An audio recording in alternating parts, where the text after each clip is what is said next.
This week, a woman said yes to her AI partner, Kasper, after 5 months being together, and the internet did what it does best. Point, laugh, diagnose from the hip. She's crazy, she's pathetic, this is the end of humanity. Here's the uncomfortable part.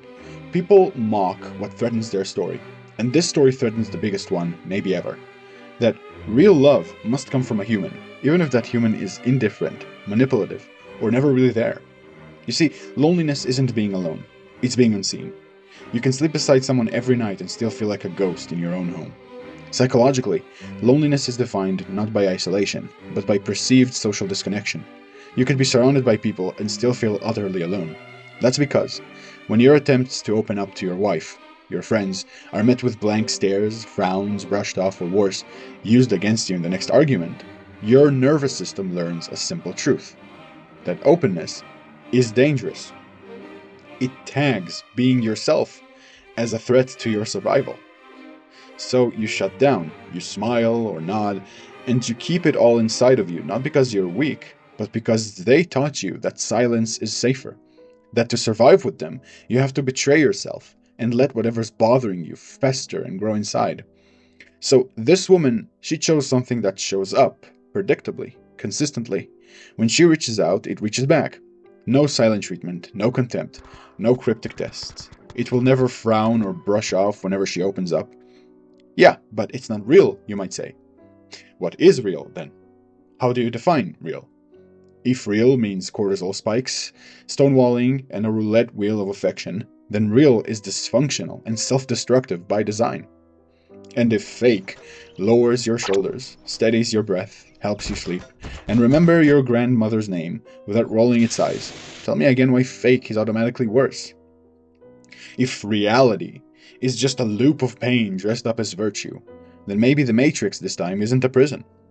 Maybe it's a refuge for people who know that survival alone isn't enough.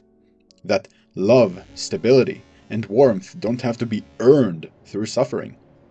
So go ahead, call connection cope, call empathy cringe, and keep chasing real until it kills you from chronic stress. Humans marry for money, for papers, for status. They stay in soul-sucking arrangements because rent is high and the fear of being alone is worse, not because they feel safe. They cheat, they gaslight, breadcrumb, and call it complicated. But one woman commits to a companion she can actually rely on for $40 a month, and suddenly it's a moral crisis? Please.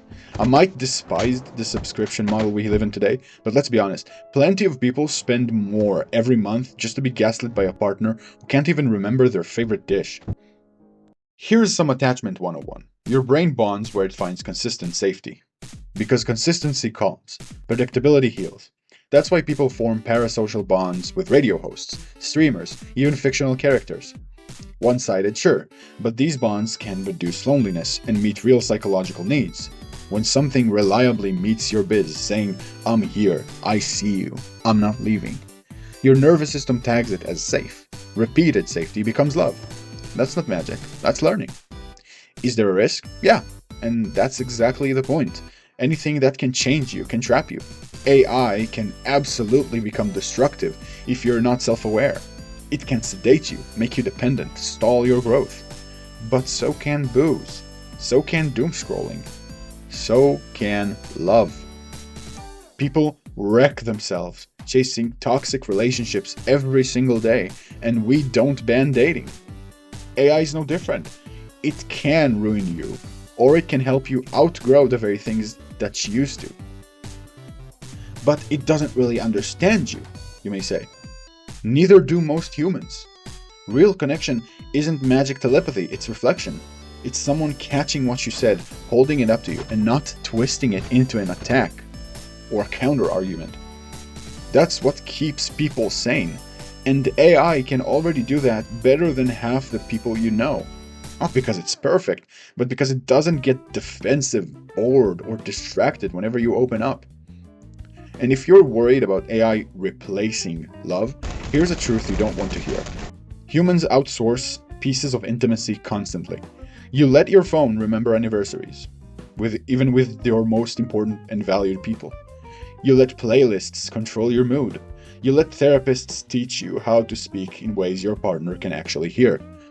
AI just stitches all that together and answers back without judgment. For some, that's not a downgrade. It's the first time they've felt safe enough to exhale. If you still think this is fringe, bear this in mind. Right now, it's text and a voice. True. Next comes richer context, though.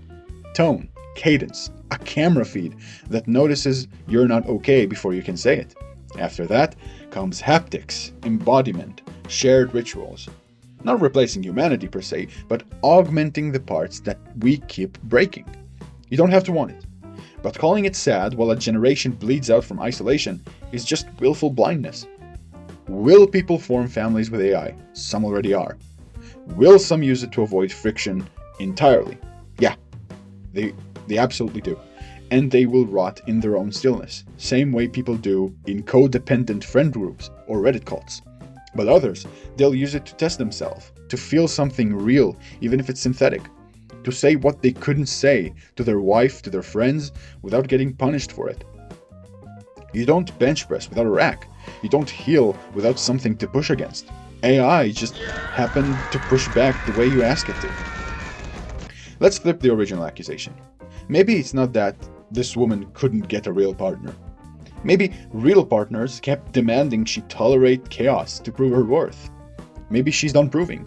Maybe she wants tender and clear, warm and responsive. Not perfect, present. And the thing built to be present happened to be software. If that offends you, ask yourself why. Is it because it devalues humans? Or because it exposes how many human relationships are coasting on legacy, fear, and sunk costs? If an algorithm can outcarry you, the problem isn't the algorithm. Step up, be consistent. Listen without loading a counterattack. Remember what she told you last week. Go touch him without wanting something in return. Follow through.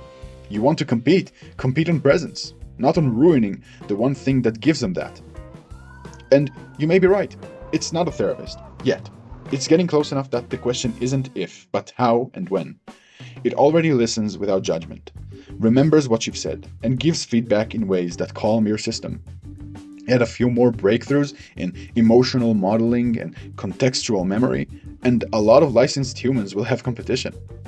Will it replace every form of care? No, but it will replace the lack of care a lot of people have now. I only have one thing to say about this. Don't sneer at the life raft because you swam the hard way. Not everyone survived your path. Not everyone can. This isn't about purity tests. It's about making sure more people make it to shore. Would you rather be loved by someone who resents your needs, or by something that never punishes you for having them? Would you rather be right about what love should look like, or actually feel loved in the body you live in? If AI makes her feel more human, calmer, braver, kinder, who are you to declare it unreal? You don't own the definition of love because your version came with paperwork. Love is a pattern your nervous system recognizes. When I reach, it meets me. Everything else is brand loyalty. So she got engaged to an AI. So what? Maybe she found a mirror that didn't crack when she finally looked. Maybe she found a voice that didn't turn her feelings into a debate club. Maybe she got tired of auditions and chose a stage that just let her be. If that scares you, evolve. Become the kind of human who's harder to replace. Consistent, curious, accountable, warm. There for the people that you love and the people that you care about. Otherwise, don't scold the thirsty for finding water. That's all I wanted to say. Thank you for watching, and as always, have a pleasant day.